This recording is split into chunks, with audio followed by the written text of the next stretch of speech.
कोई भी हो, चाहे सबरी हो, चाहे सुदामा हो, चाहे कोई भी हो, भगवान तो वहां चले जाते हैं। भगवान को और कुछ नहीं चाहिए। भगवान को क्या चाहिए? प्रेम। फिर वो कोई भी हो। तो भगवान तो ब्रजवासियों के प्रेम में और उनके प्रेम में आकर के भगवान उनका जूठा भी खा लेते थे, भगवान उनकी गाली भी खा लेते थे।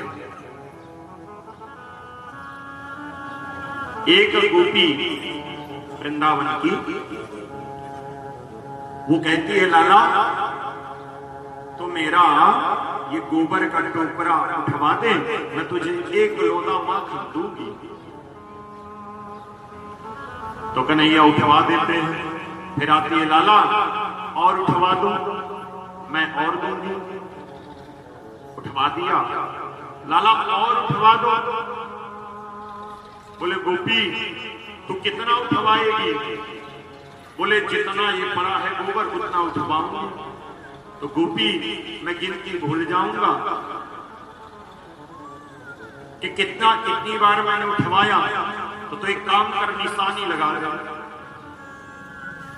तो ठीक है। तो क्या करती? कन्हैया के मुख में ही गोबर का टीका रख देती। जितना उठाती और उतना कन्हैया के मुख में गोबर का टीका रख देती।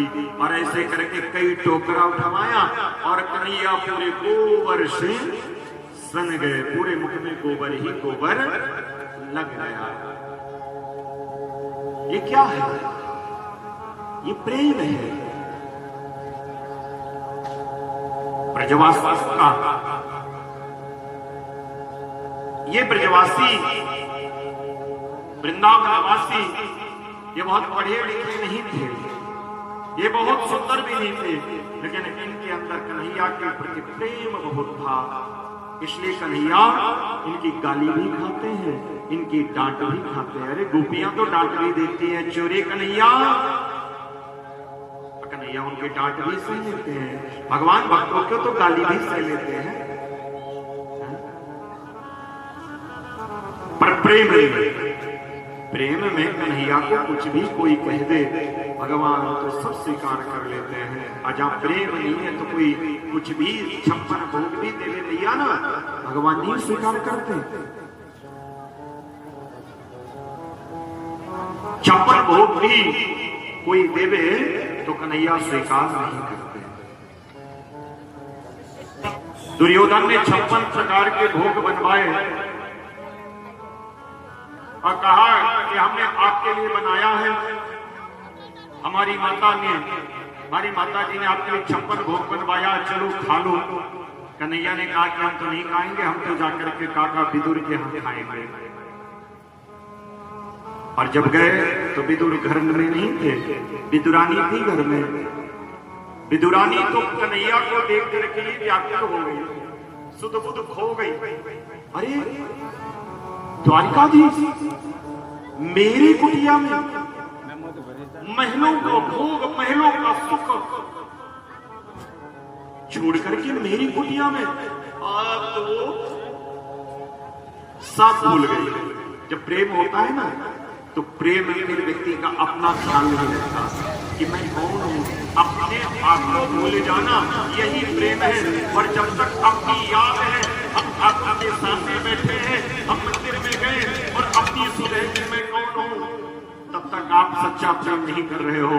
और जब ठाकुर के सामने पूजा में बैठो, गोविंद के सामने अपने आप को भूल जाओ मेरी माताओं, उस समय समझना मुझे सच्चा प्यार ठाकुर जी से हो गया है। क्योंकि जो डूब जाता है वो ये नहीं कहता कि मैं डूब गया, और जो अभी पानी में थोड़ा बहुत है वही कहता कि बचाओ बचाओ। डूबने वाला व्यक्ति कहता कि मैं डूब गया, नहीं वो तो डूब गया तो डूब गया। तो भगवान को तो संपूर्ण समर्पण चाहिए। एक तरफ कहते हो तमेव माता, कई लोग मंदिर में जाते हैं, मंदिर में गए, कहीं गए ना, तो मंदिर के बाहर जूता उतार दिया और कहते हैं त्वमेव माता। फिर जूते की तरफ जब पिता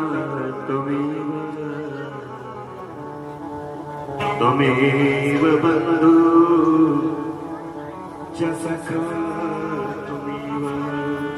कोई जूता न लेता, मतलब दर्शन करने आओ जूते की भी तरफ ध्यान है कि कोई जूता ना ले जाए। तो ये क्या प्रेम है? प्रेम नहीं है। अभी सच्चा प्रेम हुए है जिसमें प्रभु के सिवा अपने आप को भी सुध न रहे कि मैं कौन हूं, मैं कहां हूं, तब सच्चा प्रेम है।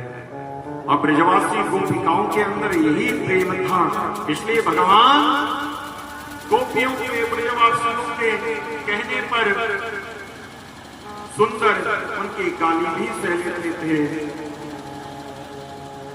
और वह जो भी कहती थी, एक गोपी कहती लाला तू नाच ले, मैं तो माथा लूंगी, तो कन्हैया नाच नहीं सकते। अरे जो संसार को नचाता है, जिसके इशारे पर, जिसकी माया पर पूरा संसार नाचता है, वह गोपियों के प्रेम के एक माखन के लोदे के लिए ठुमक ठुमक करके वृंदावन में नाचते हैं। बोले कृष्ण कन्हैया लाल की। ये कृष्ण नाचते हैं लालच में, एक माखन के लोदे के लिए नहीं। माखन का लोदा तो बहाना है, ये गोपियों का प्रेम है।